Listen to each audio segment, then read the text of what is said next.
Alright, hi you guys, and today we'll be talking about and finishing up with the law of cosines.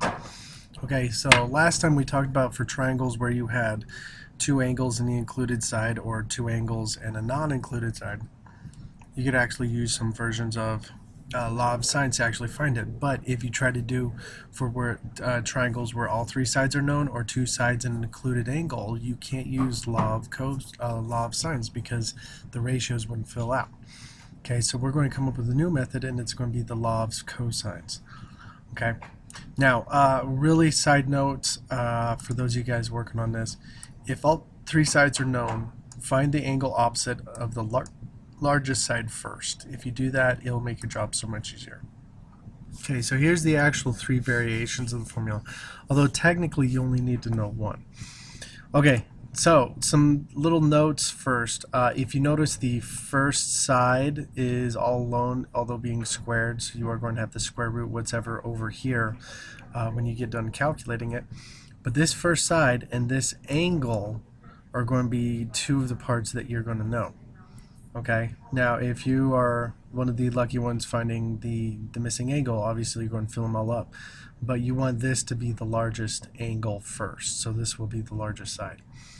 Okay, now as you're working with this, you're going to notice it really kind of, this first part looks like not law of cosines. Of course it is, because it is the law of cosines, but it looks like Pythagorean theorem with a little bit taken away, and that is exactly true. It is exactly like the Pythagorean theorem with a little bit taken away.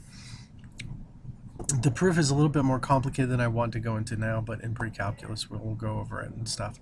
But the actual formula is just all this setup, and it's an absolutely breathtaking, easy formula to work with. Okay, so the next best thing is, just so you know the situations of just working with it, you'll probably end up using law of cosines once, and then law of sines is acceptable for rest of problem. So most of the time you'll probably be using law of cosines once, and then law of sines can be just as easily found out. And then you could probably use law of sines once and then just use Pythagorean theorem or the sum of the angles inside of a triangle theorem for that one too. So let's actually go over some actual problems. Okay, so taking a look at this triangle, it does have two sides and the included angle in between. So what we're going to do is, obviously you could pick whichever formula you want to type into, probably using the first one up here since it has the angle A in it and the side A, which is what we're trying to find, in there as well. Okay, alright, so we would literally just type it in as is. It would be a squared equals, and then you would have 2.5 squared plus 3.5 squared minus, and then I would put this in parentheses if you're using a calculator, 2 times 2.5 times 3.5. Okay, and then cosine of 40 degrees. And make sure your calculator's in degrees when you're actually working with this. Okay. Now you could set it up as is and then just square root it as is. Let me see, 2.5. Alright, so we do our calculations, we get down to 5.09. Now remember, this is going to be feet squared because we haven't square rooted it yet. And so when we square root it, we should get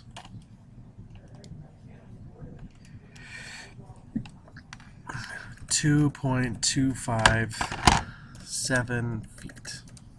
Okay.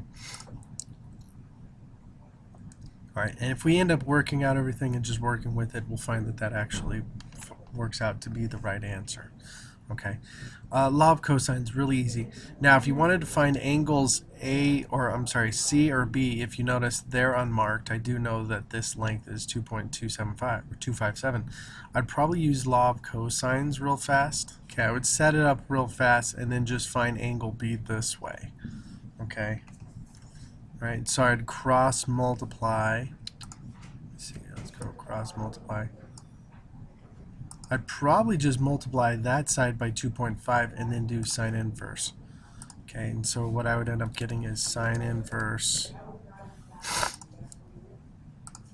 and then I'd put a big set of parentheses because I want everything inside to work. And so this would be 2.5 sine of 40, 2.257. Okay.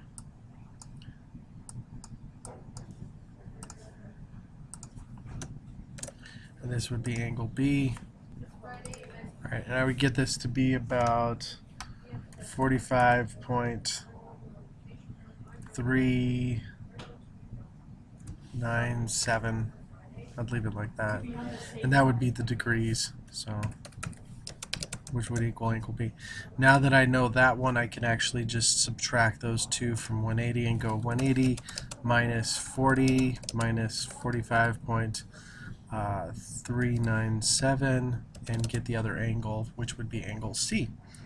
Okay, and as you would see, that would be really close to being an obtuse, but it's not. It's still an acute. Okay. All right. Let's practice some more. Okay. And like I said before, when you're dealing with a triangle with all three sides known, let's look back here. If all three sides are known, find the angle opposite of the largest side first. Okay, so we would be dealing with this angle right here. So we would want this angle to be solved for first. Now, when we set it up, it's not going to be all alone. It's going to have 10 squared equals, let me set this up real fast, 8 squared plus 5 squared minus 2 times 8 times 5 times cosine of C. Now, if you notice, a lot of these we can simplify really fast. This would be 100 equals 64 minus 25, or 64 plus 25. Sometimes you make mistakes when you try to go too fast. And then 2 times 8 is 16 times 5 is 80. So this would be 80 cosine of C. Okay. Now, a lot of mistakes people make is when they're combining these ones, they combine all three of them. Don't do that. Do not do that. The only two you should combine are the 64 and the 25. Okay, so we get down to it. 100 equals 89 minus 80 cosine of C. Okay, now I'm going minus 89 from both sides, and I get 11 equals negative 80 cosine of C. Okay, now I can divide by negative 80. So I would get negative 11 80ths equals cosine of C. And as you can see, I've really done no rounding of any kind of decimals. I've just kind of left it as fractions so I can actually work with it. Now what I'm going to do to both sides, I'm going to do the cosine inverse. And yes, there will be a negative 11 over 80. And this should equal angle C. And this should get you 97.90 degrees as angle C. Okay. Now the cool thing is, once you know that, you can actually use law of cosines again, or you can use law of sines to actually find the other remaining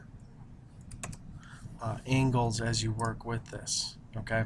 But the awesome thing is that you were able to actually find it, and the reason why you want to find the angle of the biggest one in the triangle is because if you accidentally do the other ones, you're going to mess up the angles, and the angles always get screwed up if you don't start with the biggest angle first. Okay. Alright, that's it for law of cosines. Those two methods will get you through pretty much everything. Just remember that sometimes you may need to do law of cosines once, and law of sines is acceptable for the rest of the problem, or you could do law of cosines twice to figure out the problem.